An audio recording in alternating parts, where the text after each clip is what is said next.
ஜூஸ்ல மயக்க மருந்து கலந்துருந்திருக்கான். நான் மயங்கி விழுற நேரம் என்ன மிஸ்பிஹேவ் பண்ணிட்டான். பாலு அவங்களோட பையன் என்கிட்ட நண்பனா பழகி வந்தான். கடந்த ஜூலை 2ஆம் தேதி வந்து எனக்கு பிறந்த நாள். எங்க அத்தை வீட்டுக்கு பார்ட்டி வைக்கிறேன், என் ஃப்ரெண்ட்ஸ் எல்லாம் வருவாங்கன்னு என்ன கூப்பிட்டான். நானும் போனேன். போகும்போது எனக்கு ஜூஸ் கொடுத்தான். ஜூஸ்ல மயக்க மருந்து கலந்துருந்திருக்கான். நான் மயங்கி விழுற நேரம் என்ன மிஸ்பிஹேவ் பண்ணிட்டான். அதை நான் கூச்சி கேட்கும் போது, ஏன் இப்படி பண்ணன்னு கேட்கும் போது, உன்னால முடிஞ்சதை பாத்துக்க, நான் வீடியோ எடுத்து வச்சிட்டேன்னு சொல்லிட்டு என்ன வீடியோ வச்சு காட்டி மிரட்டி நிறைய பணம் புடுங்க ஆரம்பிச்சான். இதை கேட்ட எங்க அப்பாவே அடிச்சான்.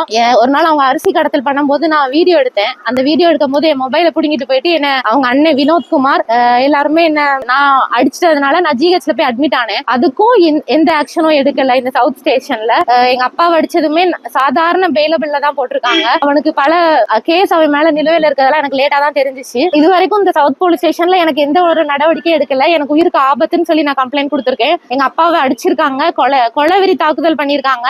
அந்த கம்ப்ளைண்ட்டுக்கும் இது வரைக்கும் எதுவுமே ஆக்ஷன் எடுக்கல. சவுத் போலீஸ் ஸ்டேஷன்ல அவனுக்கு ஃபுல் ஆதரவா இருக்காங்க. அவனே என்கிட்ட சொல்லியிருக்கான், அந்த சவுத் ஸ்டேஷன்ல எல்லாருமே எனக்கு சப்போர்ட், மாசந்தோறும் நான் அவங்களுக்கு ஒரு அமௌண்ட் கொடுக்குறேன்னு என்கிட்ட சொல்லியிருக்கான். அதே மாதிரிதான் அவங்களும் இன்னும் வரைக்கும் எனக்கு நடந்துட்டு இருக்காங்க. பொள்ளாச்சி வழக்குல நீதி கிடைச்ச மாதிரி என்ன மாதிரி ஒரு சாதாரண பொண்ணுக்கு நீதி வேணும். கொலை மிரட்டல் கொடுக்குறாங்க, உயிருக்கு ஆபத்தும் எனக்கு இருக்குது. எனக்கு எப்படியாவது என் உயிருக்கும் பாதுகாப்பு வேணும், எனக்கு நீதியும் வேணும்.